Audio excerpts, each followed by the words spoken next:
Hola, muy buenas tardes a todos y todas. Bienvenidos. Me presento, soy la maestra Cintia Alcocer y les doy la más cordial bienvenida a cada uno de ustedes a este programa de Más Salud Mental para Todos, el cual es el 10º evento de nuestra tercera cruzada de prevención del suicidio Conecta con la Vida. Sin duda, el tema que nos aguarda el día de hoy es de sumo interés, ya que es un tema muy importante y poco difundido. La prevención del suicidio en personas adultas mayores representa un desafío creciente para la salud pública, particularmente en aquellos con enfermedades crónicas. Este grupo, frecuentemente invisibilizado, enfrenta una serie de factores de riesgo que incrementan su vulnerabilidad, tales como el dolor persistente, la pérdida de autonomía, el aislamiento social y la presencia de trastornos mentales, especialmente la depresión. Estos factores, junto con el limitado acceso a recursos de apoyo, aumentan significativamente el riesgo de suicidio en esta población. Resulta esencial poder implementar estrategias de intervención y cuidado de la salud mental dirigidas a estas necesidades específicas en adultos mayores. Dichas estrategias deben centrarse en la detección temprana de señales de riesgo, la provisión de apoyo emocional, el fortalecimiento de redes de apoyo social y, claro que sí, la integración de servicios también de atención médica y psicológica. Un enfoque multidisciplinario que puede involucrar a los profesionales de la salud, tales como cuidadores y la comunidad. Así que es fundamental para promover una atención integral y claro que efectiva. Es por eso que en esta emisión tendremos la oportunidad de conversar con un especialista en el tema, analizando los factores de riesgo a los que se enfrentan los adultos mayores con enfermedades crónicas, así como las intervenciones más eficaces para la prevención del suicidio y, desde luego, que el cuidado de la salud mental. Por eso el día de hoy abordaremos el tema de prevención del suicidio y cuidado de la salud mental en personas adultas mayores en condiciones crónicas. El día de hoy, nuestra ponente especialista en la salud mental tomará este gran reto de abordar y desarrollar este tema que sin duda es de suma complejidad y cuenta con muchos matices. Vamos a conocer a la invitada de hoy. Nuestra invitada del día es la maestra Araceli Denise Díaz Pedrosa. Ella es licenciada en gerontología, maestra en estudios culturales y docente distinguida y expro. Bienvenidos.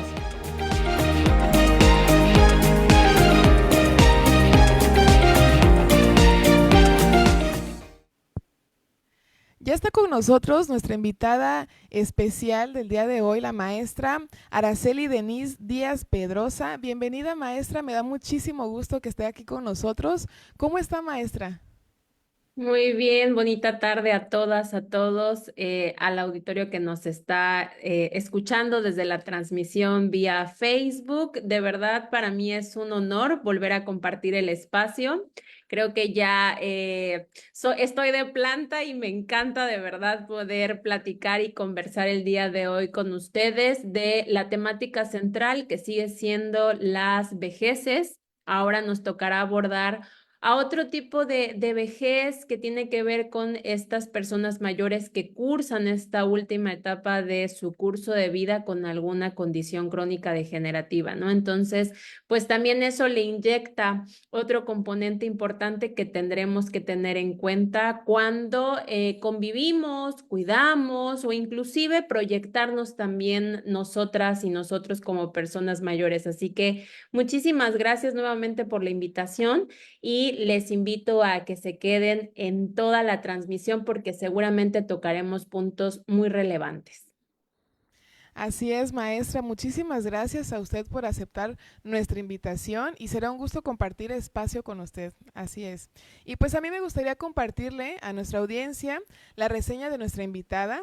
Ella es licenciada en gerontología, maestra en estudios culturales, cuenta con amplia experiencia como docente impartiendo materias como género, cultura y sociedad, seminarios de estudio del adulto mayor, tanatología y áreas del envejecimiento.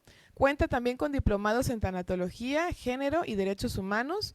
Es fundadora de la Asociación de Gerontólogos en Pro del Envejecimiento y por supuesto tiene una amplia trayectoria en ponencias relacionadas a las vejeces. Muchísimas gracias, maestra, y pues también me gustaría invitar a nuestro público a que pueda escribir sus preguntas, sus dudas y comentarios en el chat de la transmisión para que al final podamos darle lectura.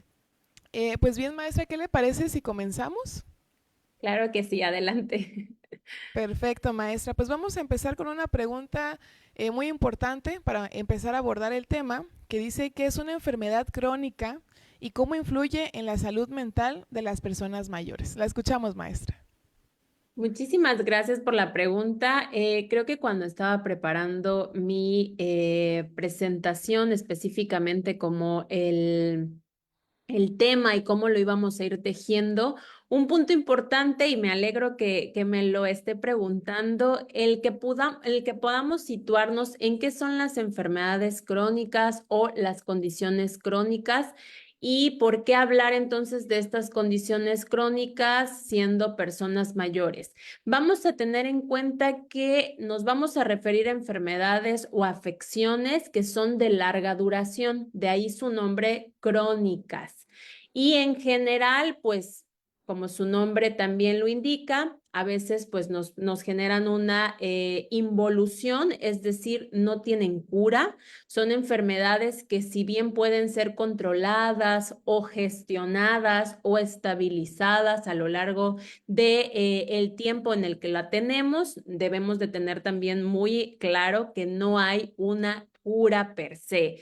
Estas condiciones entonces nos pueden generar empeoramiento con el tiempo, de ahí a veces también que en la literatura podemos encontrar enfermedades crónico-degenerativas o condiciones crónicas únicamente, pero también debemos de estar en el entendido que esta enfermedad por un largo tiempo, bastante prolongado, inclusive podríamos hasta estar pensando, yo trabajo con mujeres cuidadoras no remuneradas, que ellas cuidan o han cuidado o están cuidando inclusive por 10 o 15 años a una persona mayor que tiene una condición crónica o una enfermedad crónica. Entonces, dentro de las más comunes, me gustaría así como mencionar para que vayamos también nosotras y nosotros en el auditorio haciendo un poco de alusión o buscando también en nuestros contextos familiares o comunitarios, podemos encontrar las enfermedades cardiovasculares,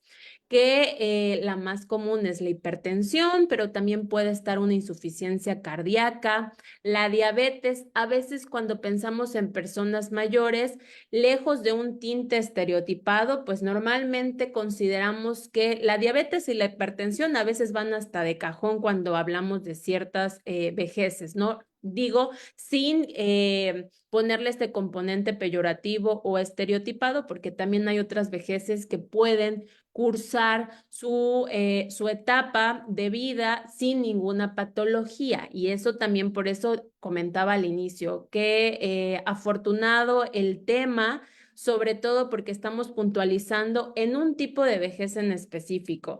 Si yo convivo con una persona de más de 60 años que no presenta ninguna de estas condiciones o enfermedades, excelente, no es la condicionante ni tendría que ser la condicionante, pero de acuerdo al escenario y al contexto, sobre todo mexicano y de América Latina, pues muchas de estas enfermedades sí están presentes en las personas e inclusive con diagnósticos antes de la vejez, o sea, una diabetes o una hipertensión diagnosticada a los 45, a los 50 años, y como es de un curso bastante largo, pues entonces podemos encontrar a personas de 70 años con 15 años de estar viviendo y conviviendo con una diabetes o con una hipertensión, ¿no?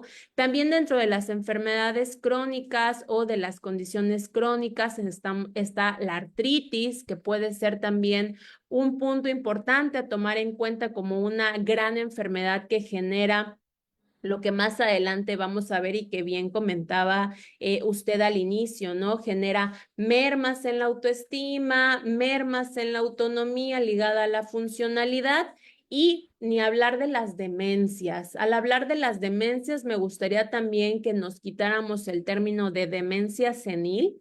La demencia senil no existe. La demencia senil era un concepto que se utilizaba porque se consideraba que las únicas personas que debían ser diagnosticadas con demencia eran las personas mayores. Sin embargo, ya está bien demostrado que no solo las personas mayores de 65, de 60 o de 70 años pueden tener un diagnóstico de demencia. Entonces, ahora le quitamos el senil y necesitamos ponerle el apellido. ¿Es una demencia de qué tipo? Una demencia tipo Alzheimer, una demencia vascular, una demencia por cuerpos de Lewis. Entonces, vamos también ubicando que la demencia es muy diferente al deterioro cognitivo.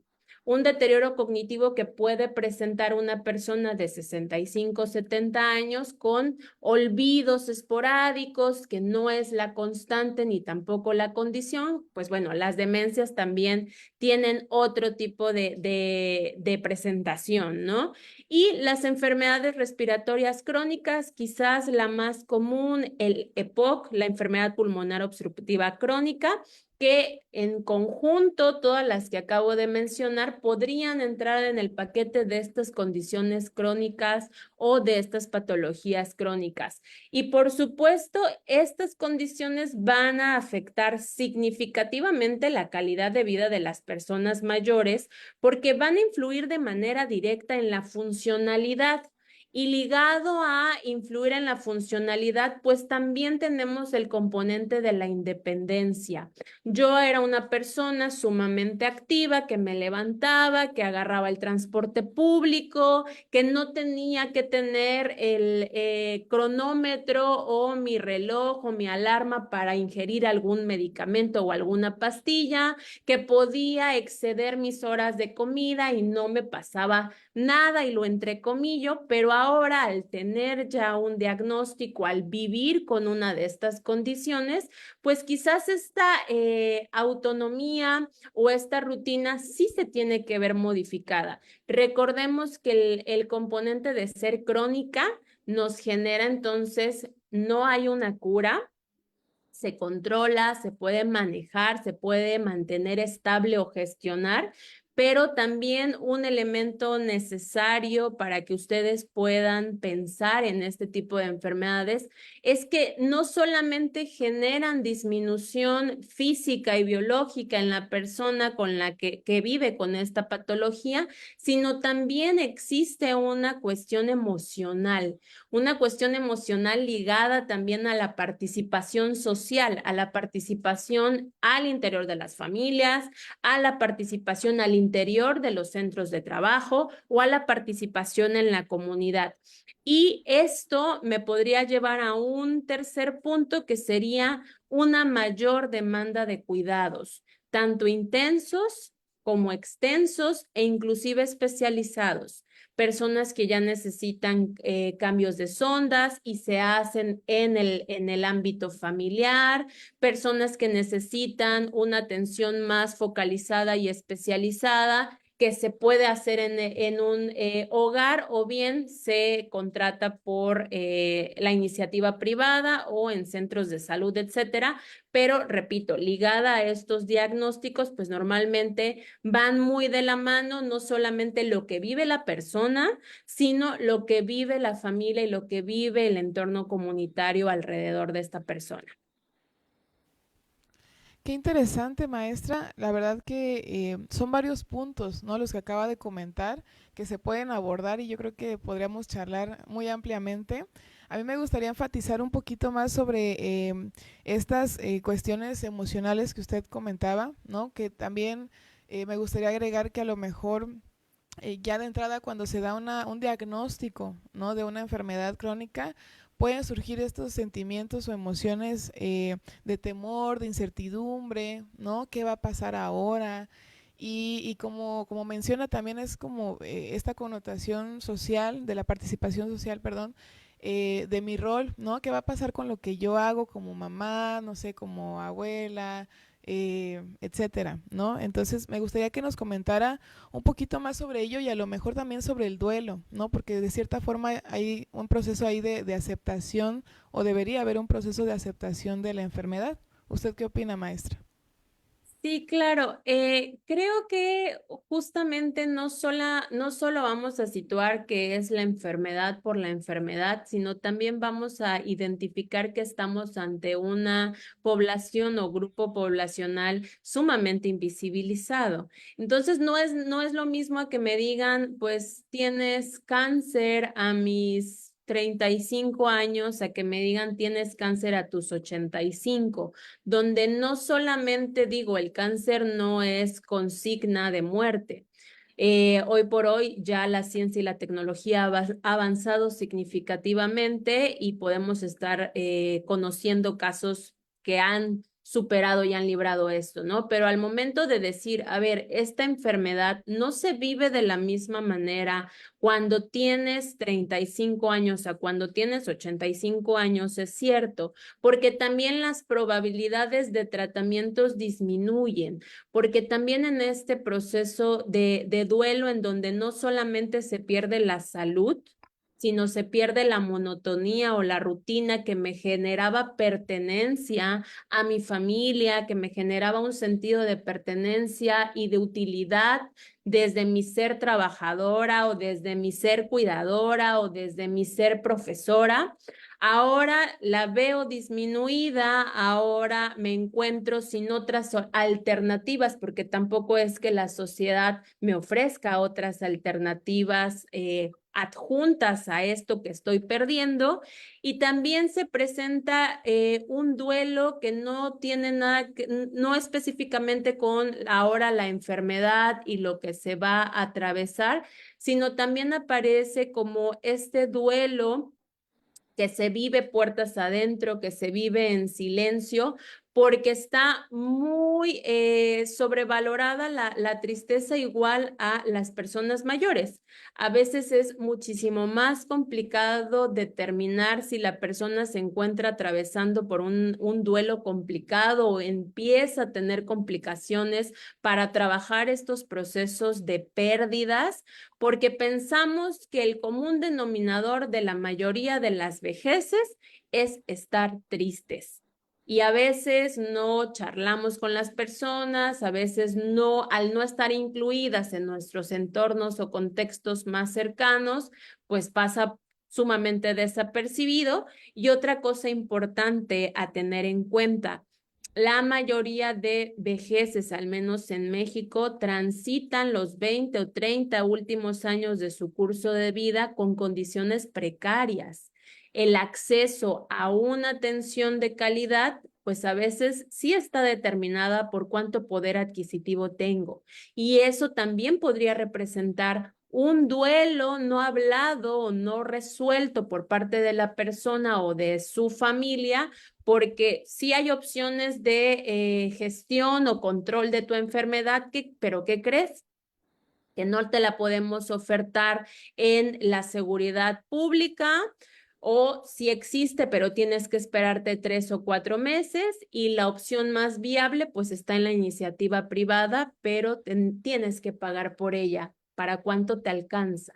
Porque también esta cuestión tiene que verse desde el privilegio. ¿Cuántas vejeces pueden acceder a atención de calidad, atención focalizada y a una atención centrada en la persona? Y esto puede también representar pues una pérdida más, no ya que no dependa específicamente de mí, sino depende también de los componentes estructurales. O sea, poder ver el fenómeno de manera estructural me parece importante y necesario. Completamente de acuerdo, maestra. Creo que son aspectos eh, pues importantes a considerar, sobre todo que a lo mejor podría tomarse de la mano con esta siguiente pregunta cuando hablamos de factores de riesgo, ¿no? Y me gustaría que nos pudiera agregar cuáles serían los más comunes para el suicidio en personas adultas mayores en estas condiciones crónicas. Sí, creo que pueden haber muchos. Me parece necesario que la audiencia que nos está siguiendo en la transmisión reconozca que no es una receta de cocina. Yo no quiero que tengan una libreta al lado y hagan un checklist de todo lo que tiene la persona o no tiene. Son únicamente factores que son necesarios tenerlos en cuenta, que son necesarios visibilizarlos y ponerlos sobre la mesa, pero que no son condicionantes a.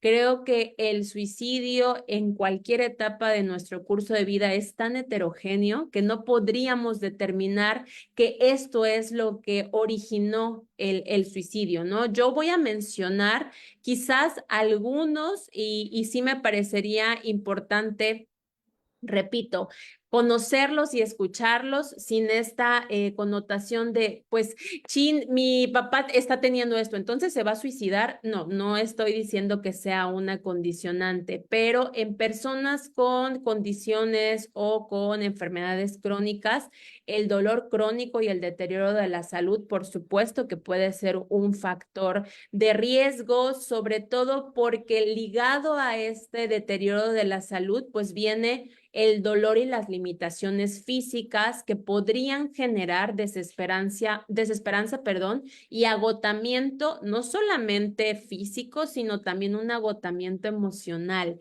Este sentimiento de ser inútiles o considerarse como cargas para las propias familias, porque sí, muchas personas mayores sienten que son una carga para la familia en su totalidad, pero también para la persona que en la familia esté cuidando.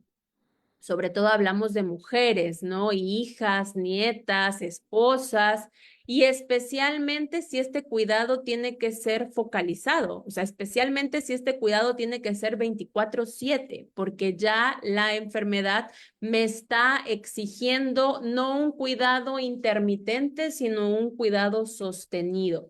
Otro de los factores de riesgo, pues muy ligado, y ya se mencionaba al inicio, el de la presentación, pues la depresión.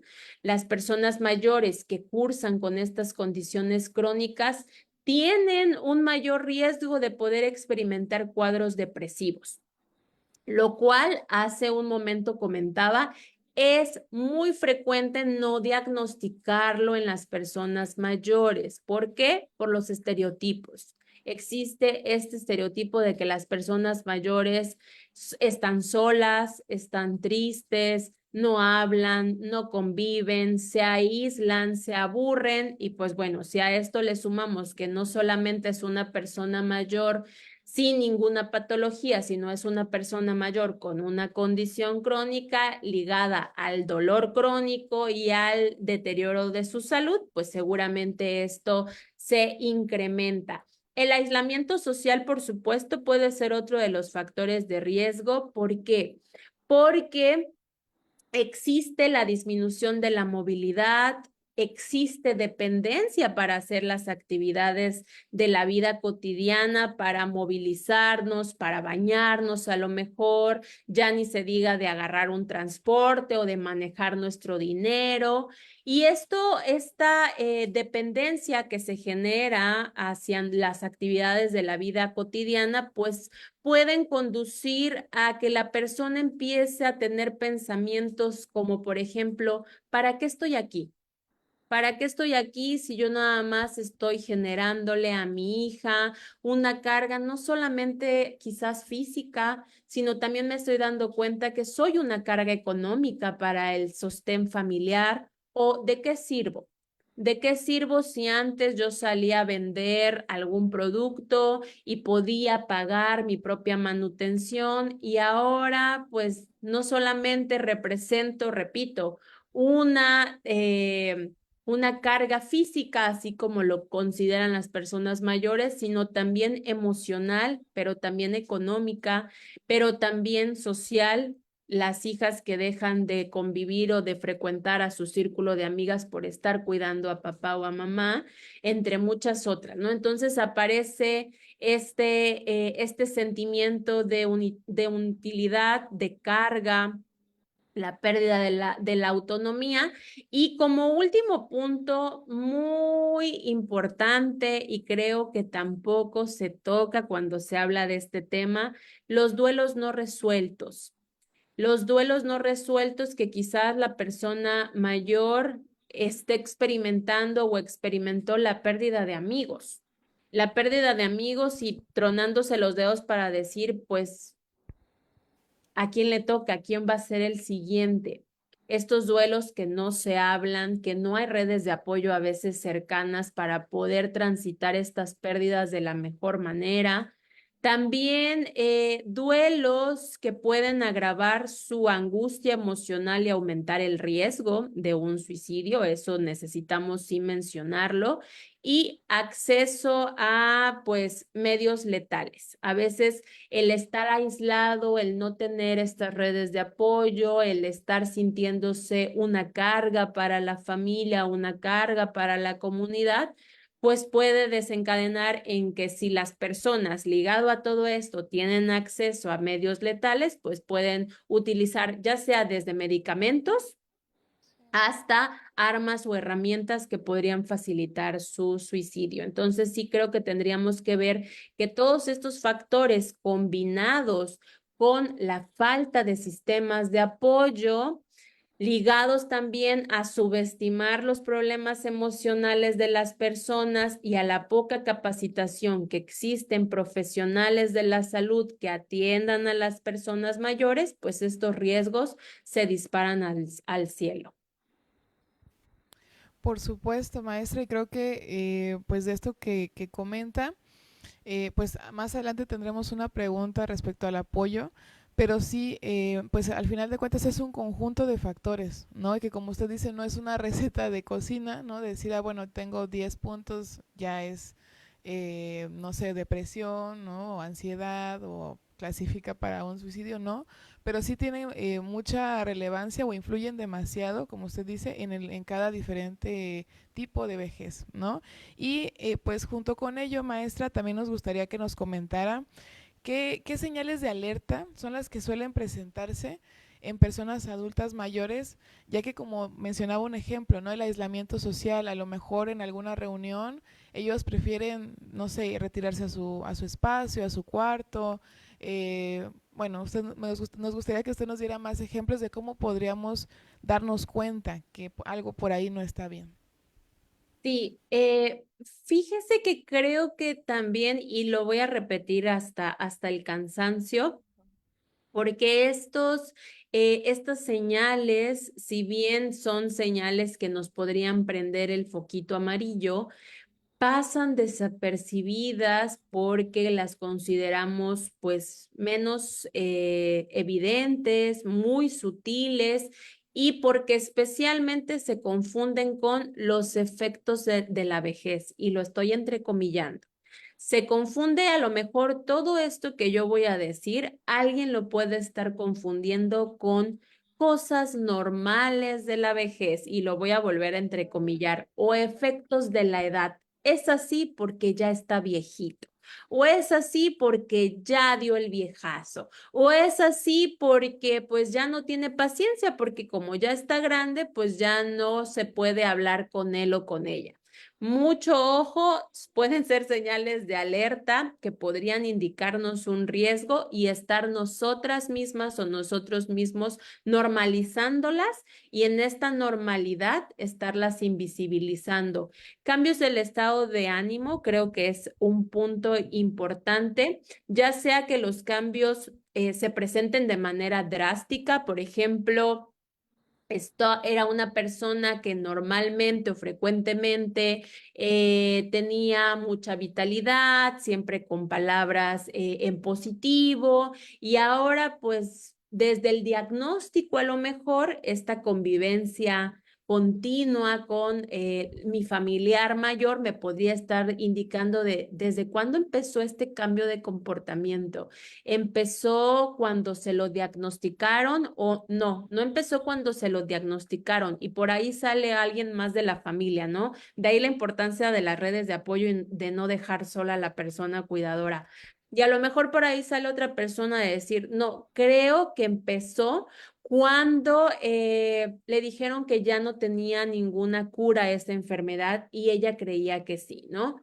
O puede también dentro de los cambios del estado de ánimo haber algo ya constante, o sea, que los cambios no sean repentinos ni drásticos, sino que ya veamos desesperanza constante, irritabilidad constante, enojo constante y también pérdida de interés en actividades que antes le generaban mucho disfrute. Ahora parecen ya no ser actividades importantes o necesarias para la persona. El aislamiento social ya también se comentaba hace un momento, que se evite el contacto con amigas, amigos, a lo mejor esta persona mayor era de la que todos los jueves iba a jugar dominó con el grupo y decide ya no jugar dominó, ya no ir a frecuentar, era una persona que asistía todos los domingos a su grupo de oración y ahora ya no va. Existe este aislamiento voluntario, empiezan a rechazar las oportunidades de interacción que están disponibles, desde donde también se pueden tejer redes de apoyo. Voluntariamente la persona decide que ya no. Y no solamente me refiero a amigos o amigas, sino también me refiero a la propia familia. En el caso de las personas mayores que viven solas, también mucho ojo. Y en el retiro voluntario de actividades sociales.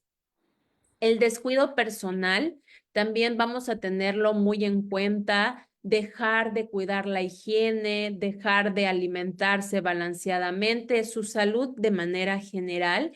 O también mucho ojo ahí en la falta de interés en seguir los tratamientos médicos, las sesiones, las consultas, este descuido no solamente de mi persona, sino también el descuido del propio proceso de mi enfermedad. Hablar sobre la muerte o sobre el suicidio con menciones frecuentes de no querer ser una carga. Comentarios como, por ejemplo, me sentiría mejor si no estuviera aquí o todo sería más fácil si me fuera. Eso también tenemos que tenerlo en cuenta y ligado también a estos cambios de ánimo, va muy de la mano los cambios en los patrones de sueño, por ejemplo, personas que tienen dificultad para dormir o personas que empiezan a dormir en exceso. Y por eso me gustaría hacer como más hincapié en que al inicio comencé diciendo que no se confundan como cuestiones normales de la vejez o que son efectos de la vejez, porque si bien cuando llegan a la vejez algunas personas, sus ciclos de sueño se modifican. Existe una modificación, pero a ver, que el cambio en el patrón de mi sueño o en el cambio en el patrón de mi alimentación, por ejemplo, pérdida de apetito o cambios significativos en mi peso, también me podrían estar hablando y estarme prendiendo el foquito amarillo de algo. Que no se piense de, pues es que es normal, las personas mayores pues ya no duermen y se despiertan bien de madrugada y ya quieren hacer cosas. Eso puede no ser la normalidad o puede ser un factor importante y una señal de alerta. Desesperanza, desesperación, ligado también a estos sentimientos de ser una carga, a estos sentimientos de considerarse ya como personas inservibles y intentos previos o autolesiones. Cualquier historia de intentos previos de suicidio o en la cuidadora o el cuidador que realiza a lo mejor el baño o el aseo y se da cuenta de que existe alguna marca, ahí también muy importante. Yo conocí a una mujer cuidadora que cuida a su mamá con demencia tipo Alzheimer y la señora con una tijera se autolesionaba. Entonces, ya el caso pues se tuvo que comentar con la médica tratante, la geriatra, y la geriatra refirió a psicología y posteriormente a psiquiatría. Porque, repito, hay un foquito que a la cuidadora se le prendió al momento de decir, pues esta marca no estaba aquí y se pudieron dar cuenta por las cámaras que había en su casa que durante las mañanas la señora se arrastraba en la silla de ruedas y de la gaveta agarraba las tijeras que estaban en la cocina. Entonces ahí va muy ligado lo que decía de no tener a la mano artículos o herramientas que pueden ser de, pues, de precaución para las personas mayores y estos intentos de autolesionarse también como una señal de alerta. Qué interesante, maestra, sobre todo porque creo que se podría pensar, ¿no? O subestimar la capacidad de un adulto mayor para autolesionarse, ¿no? Y justo como usted menciona, pues también por lo mismo que se ha normalizado, pues tendemos a creer estas frases que dice, bueno, es que es así porque ya está viejito. Qué interesante, maestra, esa aportación. Creo que deja una lección para, también para las personas que nos están viendo, ¿no? Cuestionarnos qué tanto es normal, qué tanto no es normal, ¿no? Y como usted menciona también, la duración, la frecuencia de estas acciones depende mucho de cada persona, ¿no? También nos gustaría que nos dijera, maestra, qué estrategias de prevención se han demostrado más efectivas, ¿no? Ya para reducir, pues, este riesgo de suicidio en personas mayores.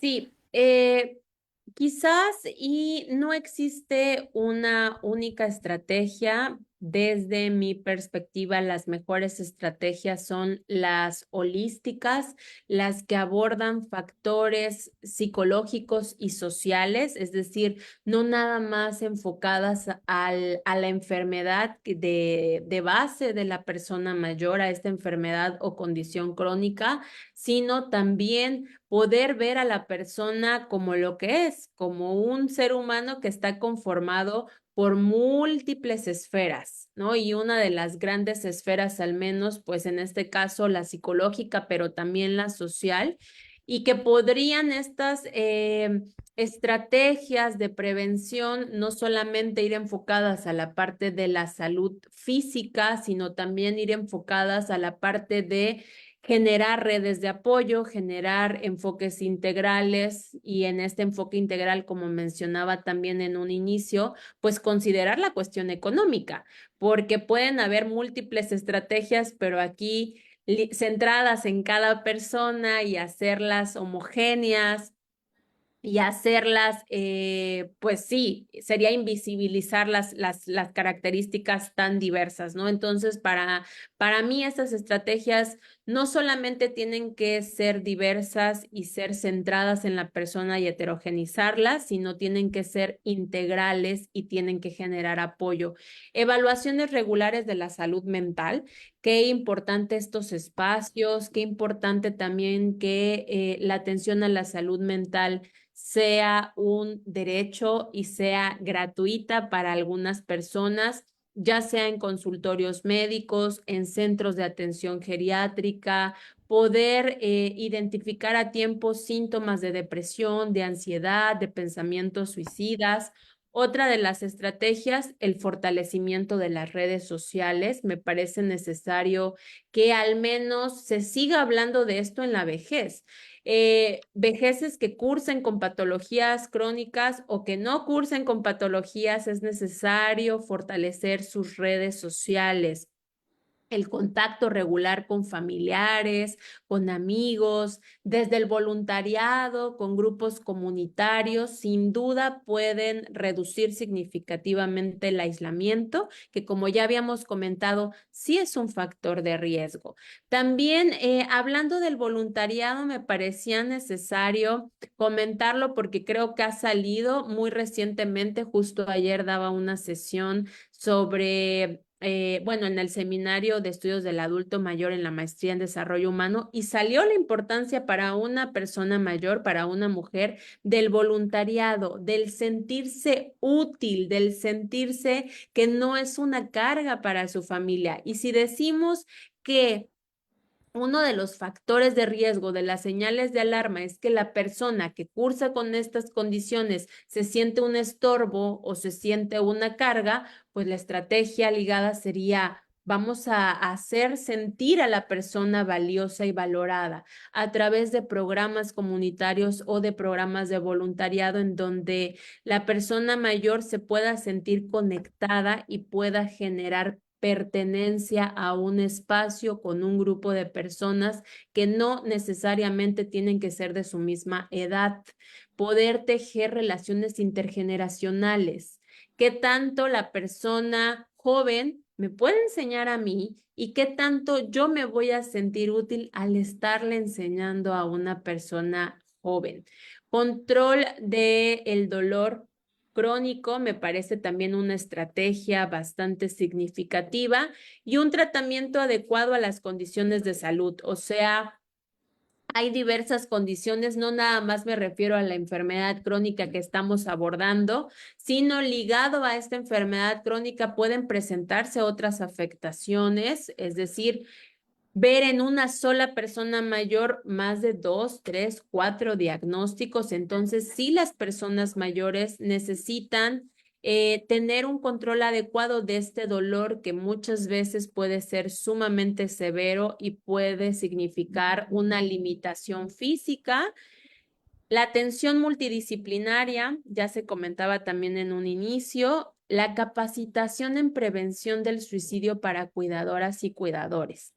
Me parece, no sé si esta charla se esté sintiendo o esté bajando la información a las cuidadoras o cuidadores. Y de lo contrario, esta charla no es específicamente para las personas mayores. Esta charla es para quienes convivimos con personas mayores, para quienes estamos cuidando a una persona mayor. No hay programas de capacitación, no hay talleres tampoco de capacitación para cuidadoras o cuidadores de muchos temas, mucho menos lo hay para la prevención del suicidio. ¿Por qué? Porque es necesario que los familiares, los cuidadores o cuidadoras y los profesionales de salud reciban de verdad los conocimientos significativos para identificar estas señales de alerta, estos puntos y estos foquitos amarillos y puedan también generar técnicas de comunicación efectiva y, por supuesto, de promoción al bienestar emocional. Y ya como por último, creo que otra de las grandes estrategias pues tiene que ver con el fomento a actividades físicas y recreativas. Repito, que sean siempre focalizadas, siempre heterogenizadas. No vamos a generar estrategias para todas las personas mayores, porque si bien podemos tener en un salón a 30 personas mayores con un diagnóstico de diabetes, las 30 personas mayores van a vivir la diabetes de manera diferente, por posición socioeconómica, por ausencia o presencia de redes de apoyo, por diferencia etaria, porque no es lo mismo tener 60 años y tener un diagnóstico de diabetes a tener 80 años y estar viviendo durante 30 años con una diabetes. Por ser hombres o por ser mujeres, también se vive de manera diferente con base en el género y desde la posición o localización geográfica. Eso también es necesario tenerlo en cuenta. Muchísimas gracias, maestra. A mí me gustaría aportar a esta pregunta algo que a lo mejor pues es muy sencillo, pero creo que es significativo. La cuestión de no suponer, ¿no? Preguntarle a la persona qué quiere, qué le gusta, si está cómodo, si está cómoda, porque creo que también por ahí va el tema de decir, ah, bueno, ya sé que siempre le gusta comer eso, ¿no? Un ejemplo. Y no sabemos si ese día pues no quiere comer eso, ¿no? Se le antojó otro alimento. Y creo que desde esa autonomía, o más bien respetar la autonomía que ellos puedan ejercer sobre su vida, ¿no, maestra? Si no me equivoco, pero sí es como darle el respeto hacia lo que sí pueden hacer por ellos mismos, ¿no? Y no acaparar a lo mejor áreas que suponemos que también necesitan ayuda, ¿no? Creo que eso también podría aportarse. Y pues una pregunta, pues ya para enfatizar esta parte social, maestra, que también mencionábamos que es importante, nos gustaría que nos comentara cuál es esta relevancia del apoyo social y sobre todo esta conexión con la familia y amigos, que como bien dice puede ser también otras personas, ¿no? ¿Cuál sería su relevancia pues, en la prevención del suicidio en esta población? Sí, es necesario, somos seres sociales, somos seres gregarios, por supuesto que la conexión con amigos, con compañeros de trabajo, con familia es necesaria e importante y relevante por muchos aspectos. El primero es que reduce nuestro aislamiento social y como ya habíamos tocado en un inicio, el aislamiento social puede ser un foquito de alerta. Entonces, si yo tengo una conexión, y aquí me gustaría también enfatizar, en mucha de la literatura se presenta a la familia como la principal red de apoyo y puede que sí sea la familia la principal red de apoyo para algunas personas, pero para otras personas la familia no es la principal red de apoyo porque hay ausencia de una atención familiar o porque también al interior de los contextos familiares se puede estar viviendo situaciones de maltrato, de violencia, o porque hay explotación hacia la persona mayor, o porque hay abandono hacia la persona mayor. Entonces, que podamos identificar también el papel de la comunidad.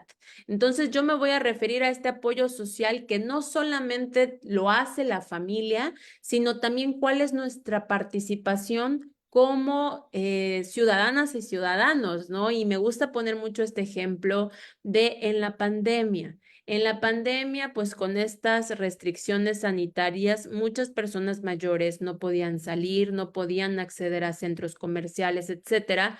¿Y qué pasaba si no tenían familia? La literatura a mí me está diciendo que la familia es la principal red de apoyo en la mayoría de las etapas del curso de vida, en la vejez también, pero, oh sorpresa, no tenían familia, estaban en situación de abandono, de maltrato, de violencia. ¿Y qué pasaba con las vecinas y los vecinos?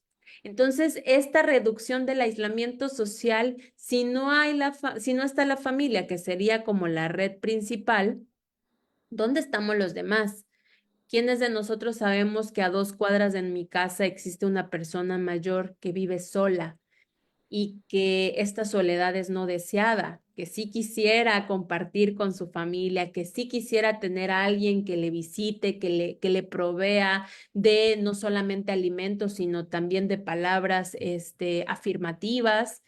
¿Y dónde está también mi papel? No, no se lo dejemos únicamente a la familia, que sí es a veces complicado por nuestros tiempos, por nuestras actividades, pero cuando yo me refiero a apoyo social ante esta pregunta que me parece fundamental, me refiero a una responsabilidad social compartida, porque tenemos que reconocer que nuestras propias acciones y actividades hacia una persona mayor no solamente le pueden reducir el aislamiento social, sino pueden reforzar su autoestima y su sentido de propósito.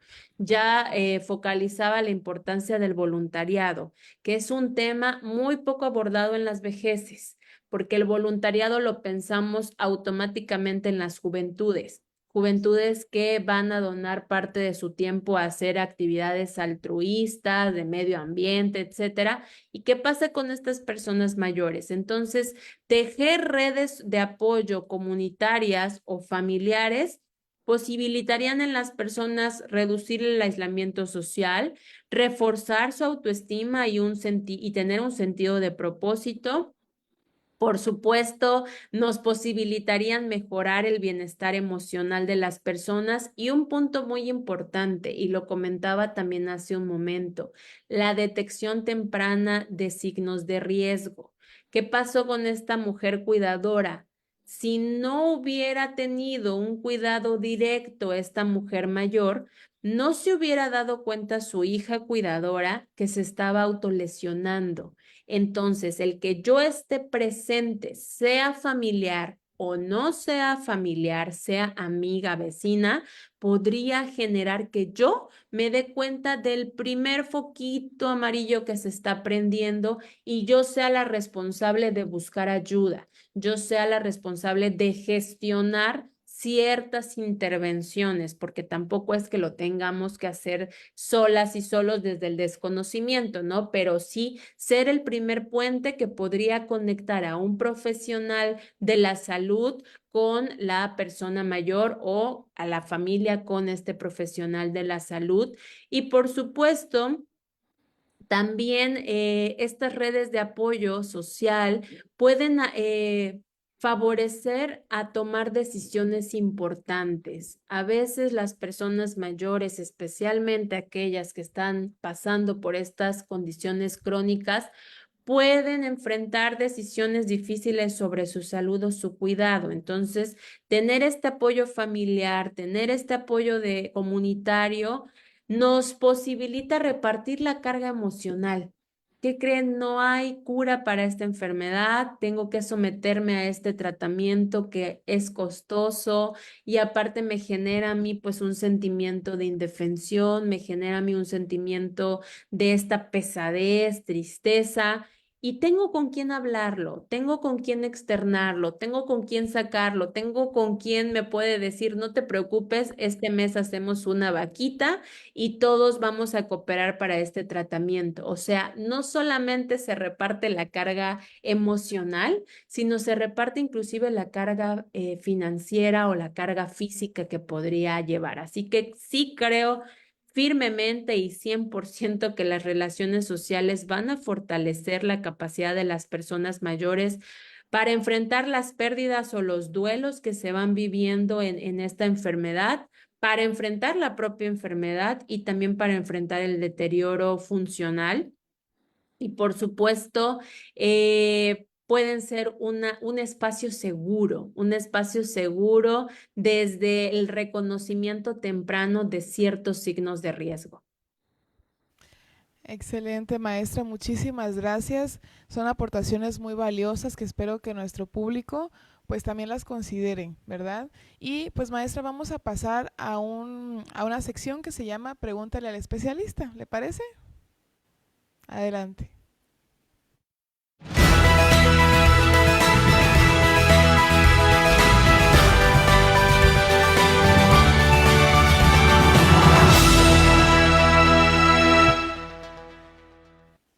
Pues ya estamos de vuelta, maestra, y en esta sección nosotros recabamos algunas preguntas previas al programa, pues de personas que voluntariamente nos hacen llegar sus dudas, sus comentarios, y dentro de ellas, maestra, hay una pregunta que creo que es muy interesante, bueno, esta pregunta dice, ¿cómo hacerle saber al adulto mayor que necesita ayuda sin que se moleste? Complementando esta pregunta, maestra, también nos hace esta pregunta de cómo tratarlas, ya que se enojan muy fácilmente y es posible que en muchas ocasiones no entiendan estas razones. Entonces, ¿cómo podríamos hacer en esos casos, maestra?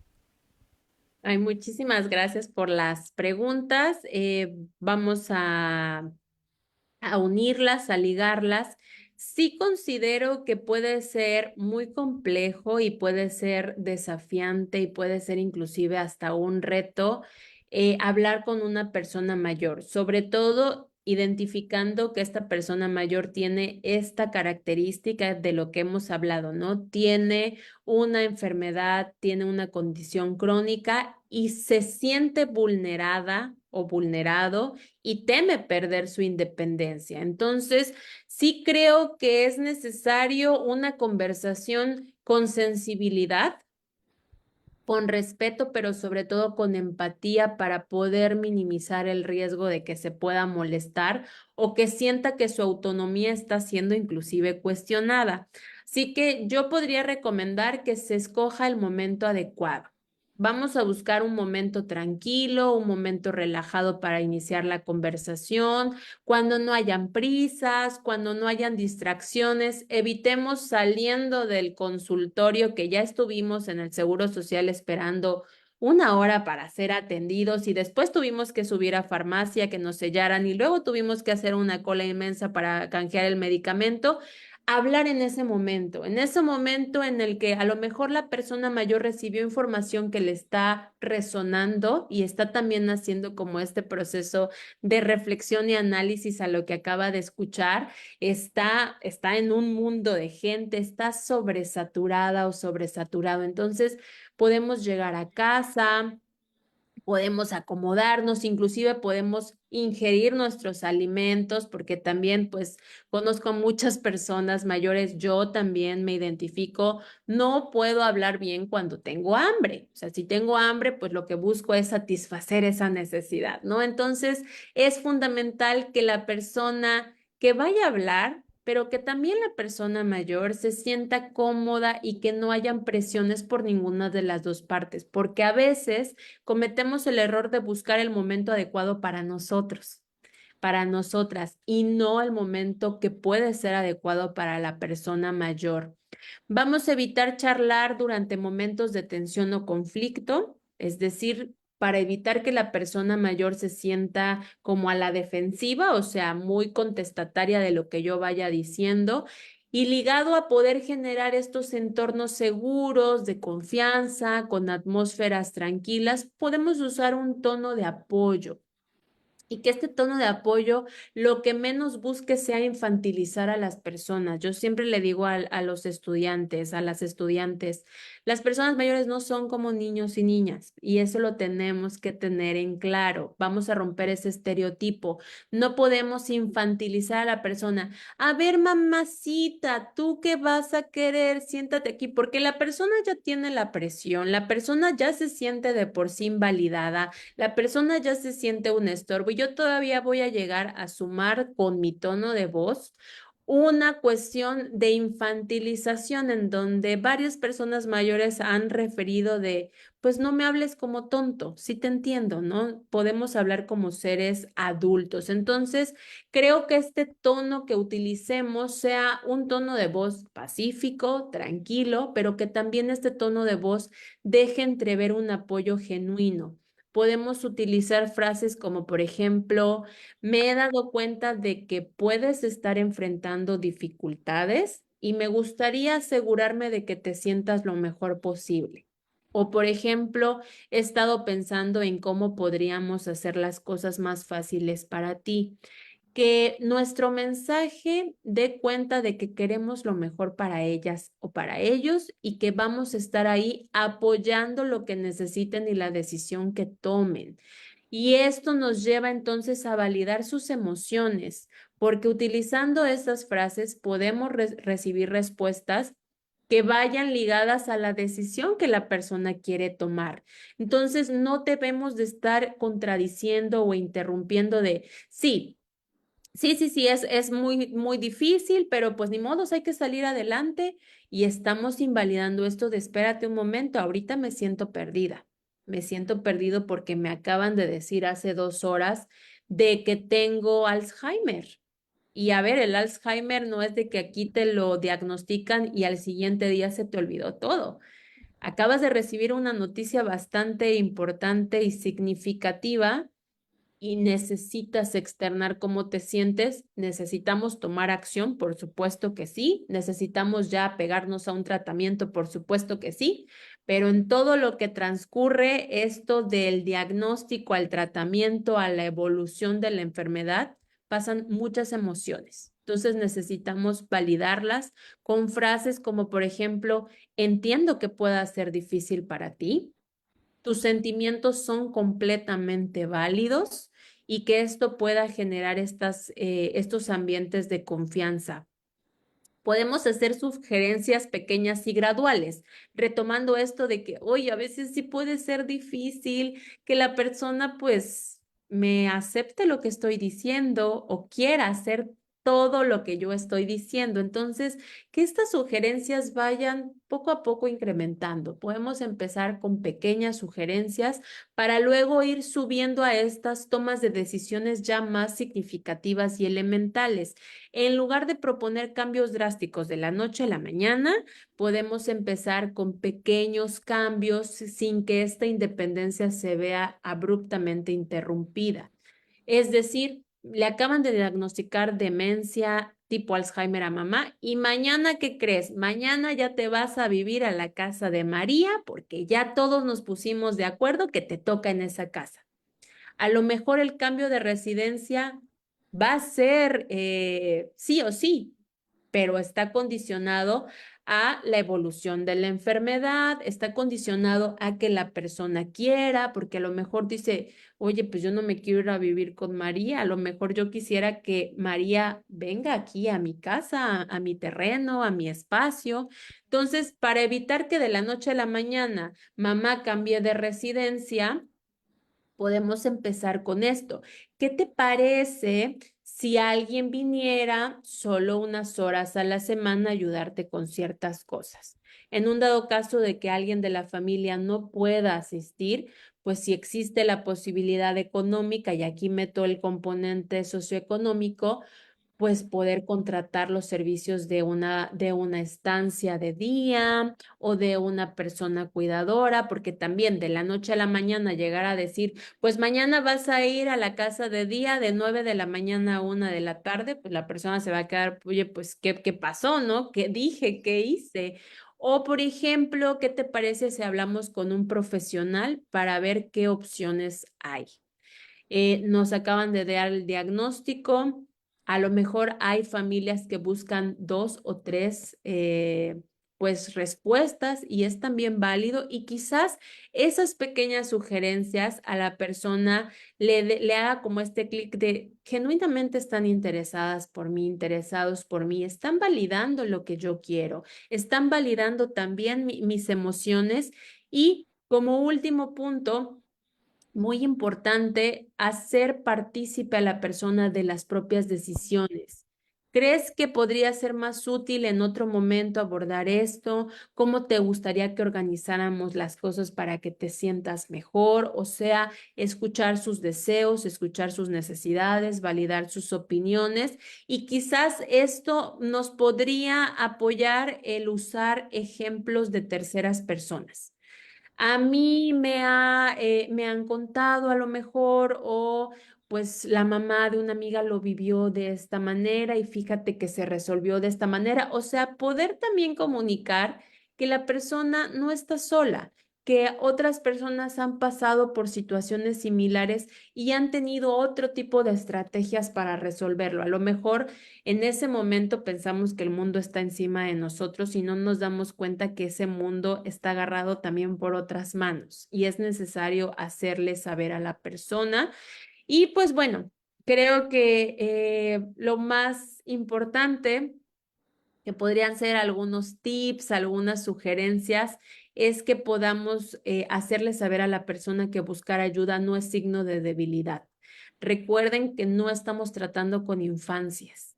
Las personas mayores no son niños ni niñas. Las personas mayores son personas adultas de 70 años que han vivido durante 70 años como han querido y han tomado las decisiones que han querido. Y ahora esta enfermedad puede condicionar su autonomía, puede condicionar su independencia tan deseada. Entonces, el buscar ayuda no es signo de debilidad. No vas a ser menos ni vas a ser una persona peor. O sea, podemos utilizar frases como, por ejemplo, aceptar la ayuda no significa que no puedes hacer las cosas por ti misma, solo que me gustaría que guardáramos tu energía para lo que realmente importa. Y si alguien lo puede hacer por ti, pues aquí estamos para hacerlo por ti. ¿Qué te parece? Y a lo mejor la persona va a decir, no, yo sí puedo hacerlo, pero no en este momento, porque es el momento que tú quieres. Lo puedo hacer en un mañana, lo podemos organizar y voy viendo cómo me siento. O sea, son también a lo mejor pues opciones prácticas que deberíamos de tener en cuenta. Muchísimas gracias, maestra. Creo que son excelentes consejos. También, como usted dice, para las personas cuidadoras, ¿verdad? Que nos están viendo en este momento. Y, maestra, también tenemos algunas preguntas del público que nos han hecho llegar a través de, pues, del chat de esta transmisión. Si le parece bien, vamos a hacerlas. Sí, claro que sí. Gracias.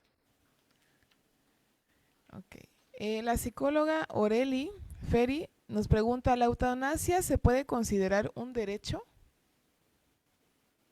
Pues Precisamente la eutanasia no está reglamentada, no es legal en nuestro país. Tengo el conocimiento de que ya hay debates en torno a eso, ya se está debatiendo a nivel eh, Congreso, a nivel diputación. Sin embargo, pues creo que hablar como de eutanasia o hablar de aborto es un tema controversial. Yo podría decir mi punto de opinión, sin embargo, no creo que sea como la temática o el espacio. Me parece que estamos hablando de los riesgos de suicidio y creo que la eutanasia podría implicar otros elementos que sí hay que considerar, por ejemplo, desde la bioética o desde dónde se esté abordando. Entonces, sí es importante seguir el paso a la legislación que se vaya a hacer. Entiendo que desde el año pasado se está debatiendo, pero pues bueno, yo podría compartir desde mi punto de opinión, pero no creo que sea el espacio. Muchas gracias, maestra. También nos hace llegar Positive So. Dice, buenas tardes, ¿cómo atender a un adulto mayor que está bajo mucho estrés, insomnio y que empieza a olvidar eventos recientes de manera esporádica? Que es un poquito lo que ya nos comentaba, ¿verdad?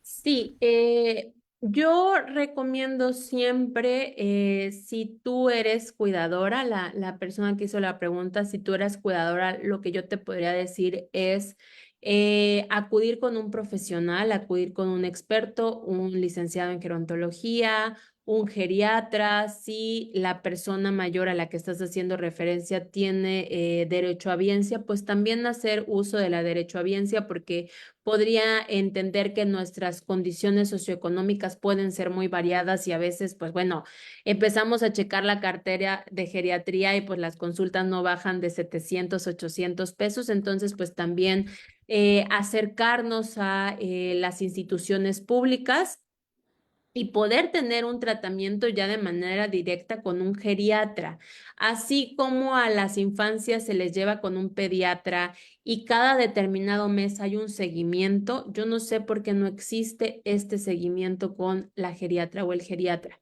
No acudamos nada más cuando ya tenemos una patología, necesitamos este seguimiento, vacunas, medicamentos, vitaminas, etcétera, que sí podrían coadyuvar. Y cuando nosotros hablamos de una promoción al envejecimiento saludable, a un envejecimiento activo, también estamos haciendo alusión a que no todo tiene que caer sobre la familia o no todo tiene que caer sobre la propia persona, porque luego que ya está la enfermedad de frente, pues la culpa se la echamos a la familia o se la echamos a la propia persona, pues es que tú nunca te atendiste, pues es que tú, ahorita estamos a tiempo. Creo que si ya presenta como estos foquitos amarillos, es importante acudir con un profesional y no considerar que es parte normal del envejecimiento. A lo mejor estos olvidos que pueden ser no tan recurrentes, que pueden ser esporádicos, pueden estar implicando y representando riesgos a la calidad de vida de la propia persona.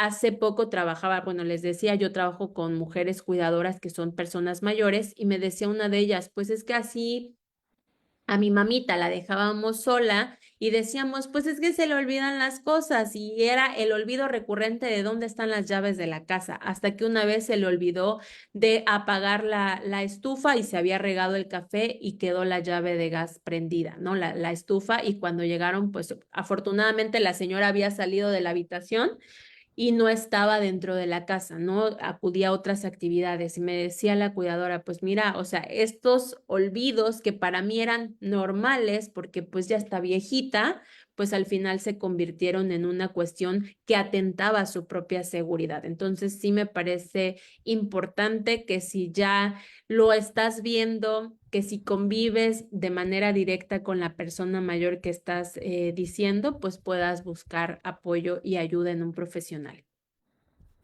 Muchísimas gracias, maestra. Y otra pregunta que nos hace Rigoberto Flores López dice, buenas tardes. Ya se habla con el uso de la inteligencia artificial, el dialogar e interactuar con personas, entre comillas, que ya fallecieron. ¿Podría usarse como posibles terapias o tratamientos? Buen programa. Saludos. Pues Yo la verdad es que siempre optaré por estar centrados en la realidad. De hecho, las evaluaciones geriátricas integrales evalúan al paciente centrado en tiempo y espacio. Y a veces recordemos que pues estamos hablando de personas mayores que pueden presentar algún deterioro cognitivo o alguna demencia inclusive. Y no sé qué tanto esto de inteligencia artificial para hablar con personas fallecidas pueda favorecer a la interacción social, ¿no? Quizás sí hay de inteligencia artificial programas en donde pudiéramos preguntar o pudiéramos indagar en algo. También hay programas y me gustaría que a lo mejor tuviéramos luego un espacio para poderlo socializar, programas virtuales en donde a través del voluntariado, muchos países, incluido México, yo colaboré una vez con Perú en donde las personas mayores se conocían y se conocían a través del uso de la tecnología. Entonces, siempre optaría desde mi perspectiva, desconozco el programa al que hace mención la persona, pero igual y si me comparten el nombre, me echo por ahí un chapuzón para buscar. Pero así de entrada yo diría, pues bueno, busquemos a lo mejor otras opciones porque en estos duelos no resueltos, no sabemos qué tanto se pueda estar buscando una interacción que al final se convierta en algo patológico para la persona. Correcto, maestra, muchas gracias. Y la última pregunta que nos hacen llegar es de Socorro Pozo. Dice, ¿cómo hacemos para concientizar a la familia para dar una mejor calidad de vida al adulto mayor? Gracias. Pues creo que la capacitación, el acceso a estos espacios, sí considero que a veces nos llega de sorpresa, nadie se prepara para envejecer, a pesar de que estamos envejeciendo desde el día uno en el que venimos al mundo. Entonces sí creo necesario que la familia se tiene que preparar, pero por supuesto que haya una resistencia muy grande a aceptar que estamos conviviendo con personas mayores, que si bien ya convivimos o vamos todavía a convivir, entonces me parece necesario e importante que desde la educación básica existan asignaturas referentes a ello, porque a lo mejor por ahí podemos llegar a estos espacios. Cuando vamos a lo mejor a la consulta también, hay una atención muy focalizada únicamente a la persona mayor y poco se voltea a ver a la cuidadora o al cuidador, que en este caso son familiares. Entonces también hay una apatía por parte de los servicios de salud, hay una apatía por parte de las capacitaciones a nivel educativo y la propia persona a nivel familiar pues también presenta como una apatía. Entonces, sí reconozco que la capacitación, que la certificación, que la profesionalización de las y los cuidadores familiares es necesaria y es sentida. O sea, yo trabajo con cuidadoras que son no remuneradas, o sea, son familiares y ellas mismas me han dicho, ¿sabes qué, Denise? Yo quisiera que me capacitaran para poder cambiarle el pañal a mi esposo. Porque pues antes yo levantaba las piernitas de mi hijo y pues metía el pañalito y lo cerraba, pero ahorita pues tengo que hacer más maniobras porque no es lo mismo cambiar un pañal a un bebé que a una persona mayor. Entonces, solamente hasta que nos acercamos a esto es cuando realmente identificamos que no es el grueso de las familias que tienen esta apatía o esta resistencia, pero a lo mejor la resistencia o la apatía no es a la persona mayor, sino es a la vejez misma. Entonces, sí considero necesario que necesitamos asignaturas, necesitamos preparación inclusive desde educación básica para derribar estos estereotipos. Vamos a hablar de autonomías relativas y vamos a hablar de interdependencia. No somos 100% autónomas ni autónomos, aunque ahorita nos consideremos así, siempre necesitamos de todas y de todos. Y el día de mañana nadie está exento a tener un diagnóstico, a tener un accidente que le imposibilite seguir con su rutina y su monotonía y requerir cuidados, ya sea temporales o cuidados permanentes.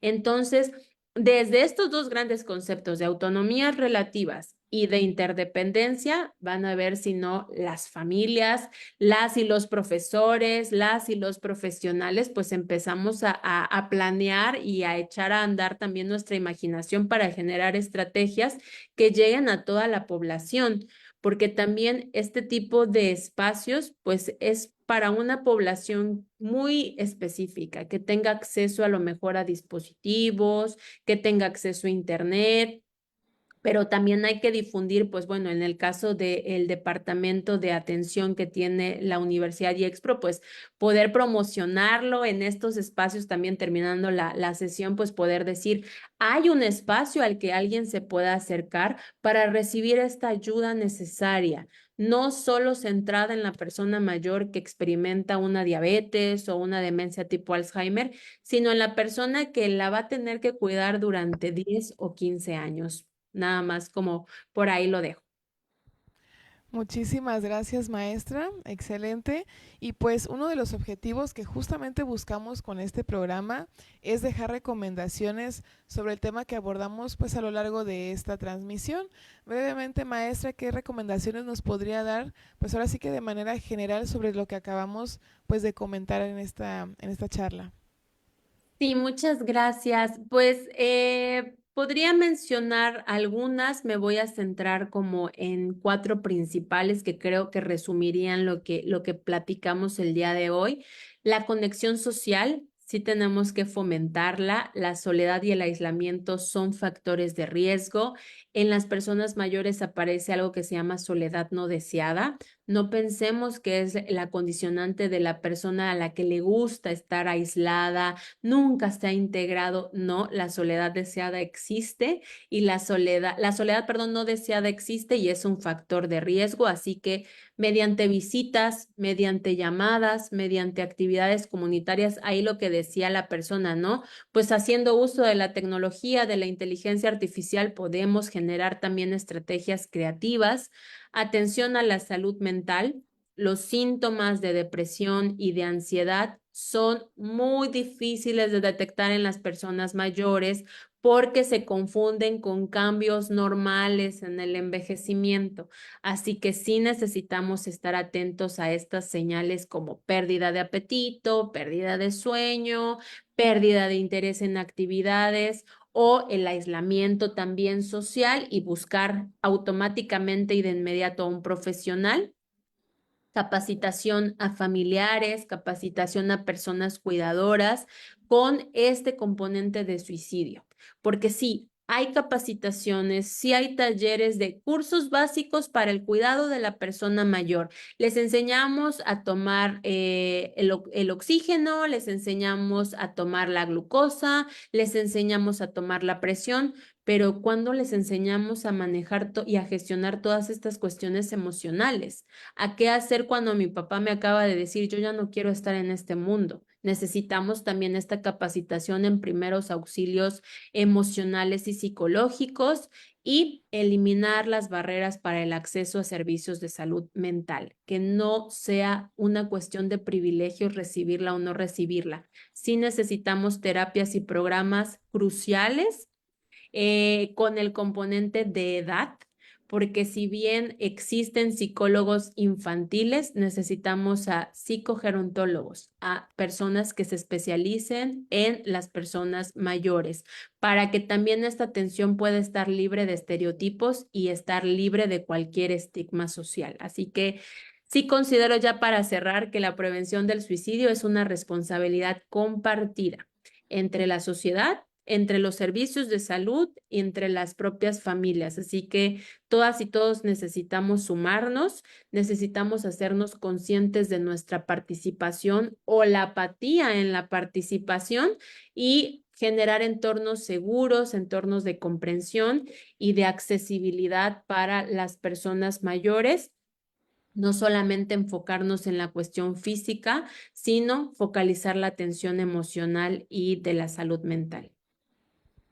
Muchísimas gracias, maestra. Considero que estas recomendaciones serán de gran ayuda para nuestra audiencia. Y finalmente, maestra, algunas palabras que quisiera dar ya para pues despedir a esta emisión. Agradecerles por su tiempo, por las preguntas, por el interés en la temática y a mí me gustaría nada más cerrar con esto de nada es parte normal del proceso de envejecimiento. Si bien hay mucha literatura que nos podría decir cuáles son algunos elementos, siempre quienes trabajamos este tema, es decir, las atenciones son centradas en la persona, porque no podemos homogenizar la atención, porque eso sería reducir las grandes diversidades que existen en la vejez. La vejez es la etapa más larga del curso de vida. Así que no podríamos pensar que una persona de 60 años es igual que una persona de 95 o 100 años. Así que tratemos de romper este estigma. Si tú eres profesional de la salud, inclusive si tú eres académica o académico, necesitamos capacitarnos, necesitamos leer más sobre vejez, leer más sobre envejecimiento, porque la característica más significativa de las personas mayores es que son diferentes, no son iguales. Así que me gustaría despedirme con eso porque creo que así con este entendido de que hay más diferencias que cosas similares que les unan, podríamos identificar estos factores de riesgo y no considerarlo como parte normal de la vejez o del proceso de envejecimiento. Excelente, maestra, muchísimas gracias. Y pues también quisiéramos darle un reconocimiento, maestra, por su participación, si me permite hacer lectura.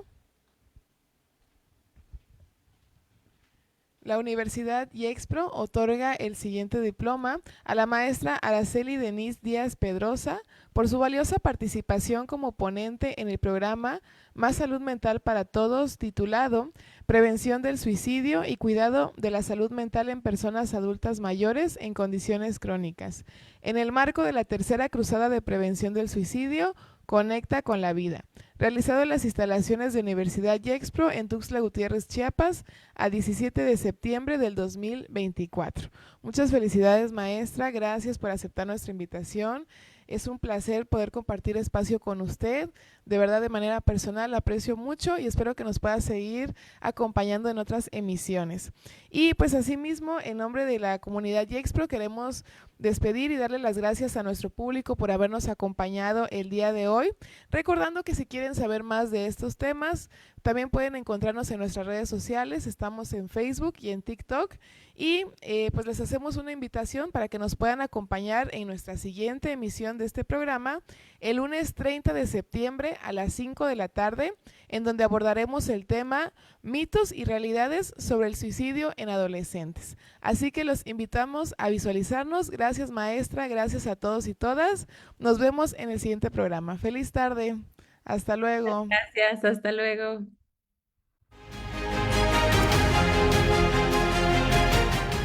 Dignos de cada logro.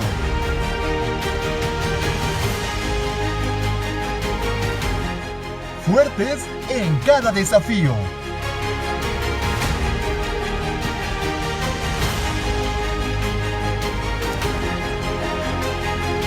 Universidad Gexpro. 13 años creciendo juntos. Creciendo juntos.